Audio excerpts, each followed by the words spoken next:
Pradeep sir as usual நல்லா பண்ணியிருக்காங்க.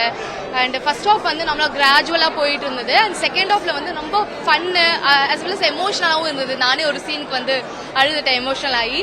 And படம் சொல்ல போனால் வந்து லவ் டுடேக்கு அப்புறம் இது ஒரு சூப்பர் ஹிட்டாக இருக்கும்னு நினைக்கிறேன். லைக் ஃபேமிலி எல்லாருமே வந்து பார்க்கலாம். இதில் இந்த படத்தில் வந்து முக்கியமாக ஒரு கருத்தும் சொல்லியிருக்காங்க. எப்படின்னா வந்துட்டு குறுக்கு வழியில் போய் சம்பாதிக்க முடியாது. அதாவது சம்பாதிச்சாலுமே அது ஸ்டாண்டர்ட் கிடையாது, என்னைக்குமே நிரந்தரம் கிடையாது. என்னைக்கா இருந்தாலும் அது வந்து மாட்டிக்க தான் போவாங்க. ஸோ அதனால வந்து அந்த மாதிரி நம்ம யாருமே வந்து போய் சம்பாதிக்க முடியாதுன்றதை காட்டியிருக்காங்க. பார்த்து நிறைய பேர் டான் 2 சொன்னாங்க. படத்தை பார்த்த அப்புறம் சரி, டான் 2க்கும் இதுக்கும் சம்பந்தமே இல்லை. டிராகன் நான் ஆக்சுவலாக படம் வந்து நான் எக்ஸ்பெக்ட் பண்ணாம தான் வந்தேன். ஆக்சுவலாக வந்து அசோத்தனோட பெரிய ஃபேன் நான் டைரக்ஷனில். ஓமை கடவுளில் வந்து அவர் அவுட் ஆஃப் ஜோன் என்னன்னு தெரியாது, அவர் ஜோன் என்னன்னு தெரியல. பட் டிராகனில் வந்து பக்காவா ஆடியன்ஸ் கிளியர் பண்ணிட்டாரு.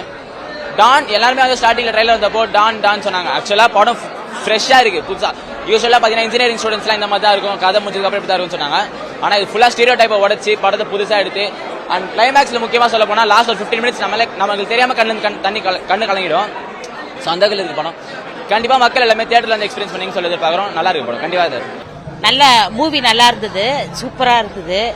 நல்ல இந்த காலகட்டத்துக்கு ஏற்ற படம், எல்லாருமே வந்து பார்க்கலாம். கருத்துள்ள படமா இருக்குது.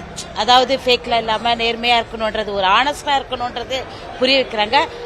எங்க ஊருக்கார் சித்து அவரது அந்த அறிவர்ஷன் ஹீரோ சார் எல்லாருமே எல்லாமே நல்லா பண்ணிருக்காங்க.